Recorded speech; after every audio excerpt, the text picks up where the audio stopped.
নমস্কার বন্ধুরা, এই যে আমার গাছে জিঙ্গা হয়েছে অনেক বড় বড়।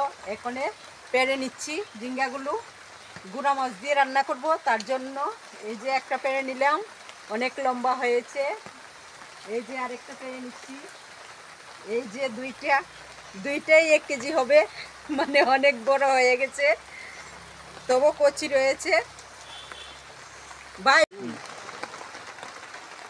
এখন পেড়ে নিচ্ছি। তো এই যে জিঙ্গা দিয়ে গুঁড়া মাছ দিয়ে রান্না করব, এটার জন্য এই যে গাছে পুকমরিচ হয়েছে সেগুলো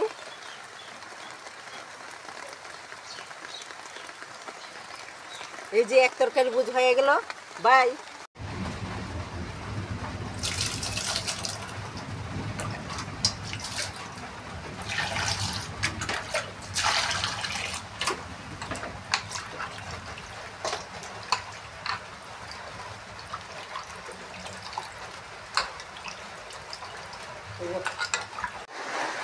এই যে মাছের মধ্যে দিয়ে দিলাম লবণ, মরিচের গুঁড়া অল্প আর হলুদের গুঁড়া, সব মিলিয়ে মাখিয়ে তেল হিট হয়ে আছে, এখন ছেড়ে দিচ্ছি তেল।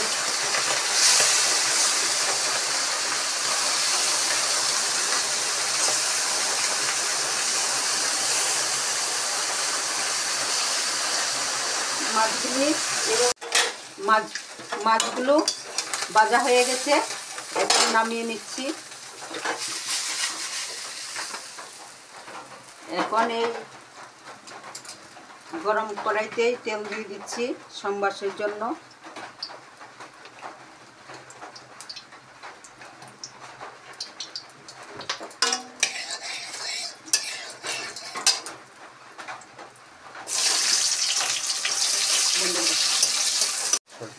এখন দিয়ে দিচ্ছি পেঁয়াজগুলো ভাজা হলো, এখন দিয়ে দিচ্ছি জিরার গুঁড়া, অল্প মরিচের গুঁড়া, হলুদের গুঁড়া, স্বাদ অনুসারে লবণ,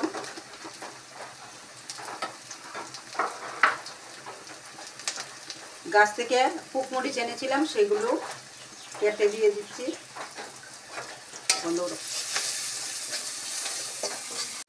একটু সয়া সস দিয়ে দিচ্ছি। জিঙ্গাগুলো কেটেছিলাম এগুলো দিয়ে দিচ্ছি, কিছুক্ষণ হবে, তারপর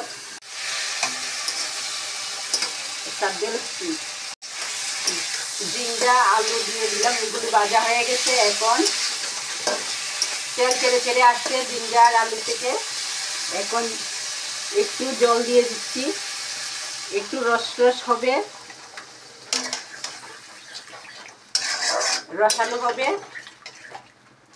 সাইড দিয়ে তেল ছেড়ে ছেড়ে আসছে সিদ্ধ হয়ে। এখন মাছগুলি দিয়ে দিচ্ছি, মাছগুলি ভেজে উঠিয়েছিলাম সেগুলো এখন মিলিয়ে দিচ্ছি।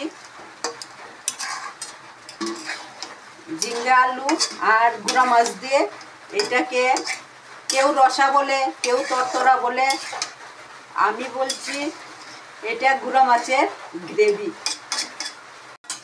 এই যে মাছের তরকারি হয়ে আসছে, এখন নামিয়ে নেব।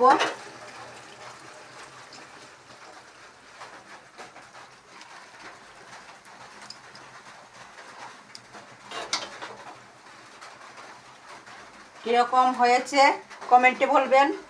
এই যে আমার মাছের তরতরা বা মাছের ঝোল কিরকম হয়েছে কমেন্টে বলবেন।